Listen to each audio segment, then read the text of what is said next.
Now you said, and I saw this, you bootstrapped this whole thing with like 20K and you're just like, all right, let's start somewhere. How do you get there? Because you want high quality ingredients. And I know this because I've formulated supplements and most people like, hey, you got to have it under X amount of money, the cost. I'm like, it's impossible with good ingredients, you Hmm. know, and they want you to make the margins as much as possible. Then you got to cut corners. Then you're going to have a suboptimal product in the end. And that's not what it's about here, you know? So, Hmm. how did you go from, hey, I have this much money to hey, let's create a line of ultra high quality skincare products? Well, I actually booked the Oakley global campaign, so I used money, capital, my own capital, in addition to Dave's loan that he gave me. So I was able to. Luckily, people responded to the product. I took the profit from Mm, that and then created our moisturizer. I mean, this was all done out of a small 660 square foot apartment. I mean, I had a chance, an opportunity with Dave. He put it on his website. We shot another couple podcasts, but luckily, people, because it was only on his website for a year. So luckily people returned to my website. And then, yeah. I just kept pounding the pavement and staying, keeping it very simple. It was me. I remember because I was working a lot with Oakley at the time. And so people who Mm, saw the podcast, was it Frank Haro, Dan Lyman, if you're mm. listening, thank you. Yeah, people would come up and help me bottle the jars because we had to scale up for Bulletproof's release on their website. Yep. And then, but it was just so interesting because it was, luckily the people responded to the product and came back to mine. And then people were asking for a follow-up moisturizer, what I would recommend.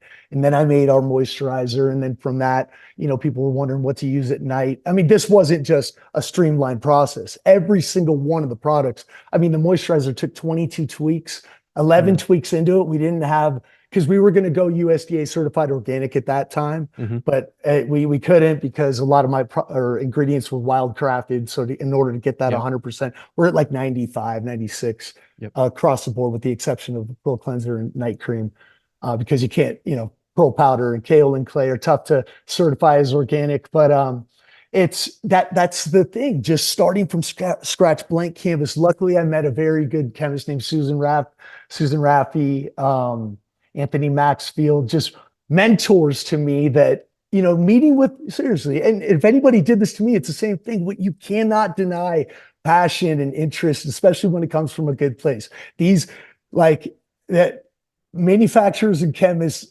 that's why it has to be face to face, because it's just it's unrealistic, like you said, to come to anybody with like this ingredient deck of first wild milking grass-fed colostrum. I mean, it's $18.10 to make now. I mean, Yeah. 35 No. when I first, I mean, because I didn't know my cost of goods, so I charged $35 free shipping, right? So I mean, you ship to Sweden for $23 Yep. in it costs 18. I mean, do the math on that. I mean, it's a little embarrassing, but I was living in that excitement of people wanting something that Yeah. I mean, for a year and a half after the accident, that's when I was tinkering with the formula. A friend, getting that like legitimate double take from a friend of mine, Christina Rodriguez.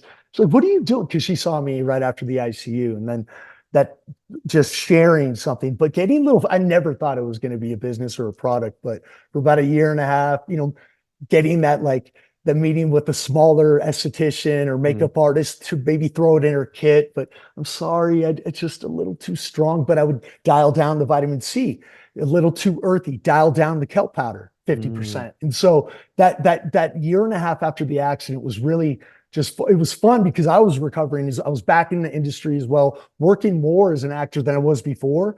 But I still had this magic in this interest, like, and I knew what it did for me, but um, long story made short, yeah, 2013, I troubleshooted Dave Asprey's email address. That's how I got on his podcast. And the rest is history, just basically sharing what I did to yeah. recover. Last 10 minutes, he asked what I did for my skin because I wasn't telling him that, your bulletproof coffee got me out of bed in the morning, really, motivated me to get in the gym and recover. Thank you, which is true. Yeah. But then he asked what I did for my skin, and we hadn't talked about it. And so, like, because it was like one of the top podcasts on iTunes, I was Yeah. seriously a little hesitant about sharing that, but luckily, just I did. And it's a lot of fun for me. I mean, having that control, and in my opinion, I mean, there's Osea, May Lindstrom, Anne Reggiani, I think I'm missing one. There are good brands now that Hmm. really do care. I think Primally Pure.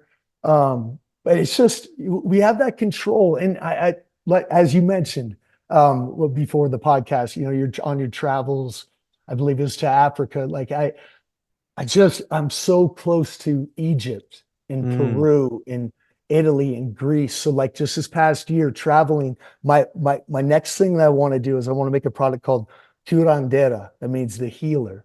And I mm, want to take medicine from all these different areas around the globe. I mean, because everybody has a remedy. hmm, Mastic in hmm. Greece. Mastica, yeah, great. Yeah, I mean, Yeah. just get the medicine and tell the story. Now you're supporting other remedies and other time-tested remedies from our ancestors. That's the interesting thing. I want to stay out of the lab and synthetics as much as I can. I mean, Yep. if we can tie it into plants and if I can tie in the organic component and really tell the true story of an extract, then yeah, I will include it. That's the difference. We like the cutting edge, like anti-aging skin science with the organic, as close to nature as possible component, and then tying them in together. That's what I believe is a little bit unique about us. But the most important part is the medicinal aspect of what we're putting on top of our largest organ, and not having like turning around the bottle and taking pride in watching the people's eyes light up when they look at the deck. That's not, I'm not like kidding either. It is night and day difference, and it costs us more. Our body lotion is Yep. 29.75 out the door to make, and we sell for what, 89. And you wholesale that. It's not ideal, but Brazilian acai butter, Miron glass, Australian sandalwood, lemongrass, Madagascar vanilla, these aren't cheap Hmm. ingredients, but I will go to that level. It's just I live for the reaction, man. Yeah. Like, Yeah. No, I mean, it's amazing to hear the approach because, you look at it, it's this entrepreneurial, passionate approach.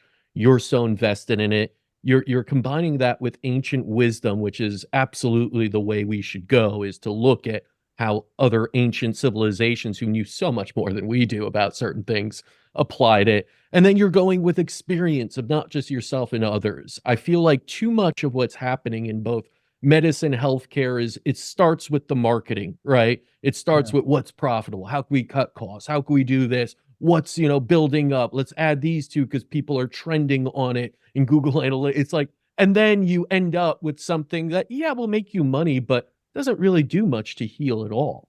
no, And you took like this opposite approach, which I truly appreciate and love to see in medicine because the end result is a healthier person, not a successful company. In the process, you make a successful company by helping others.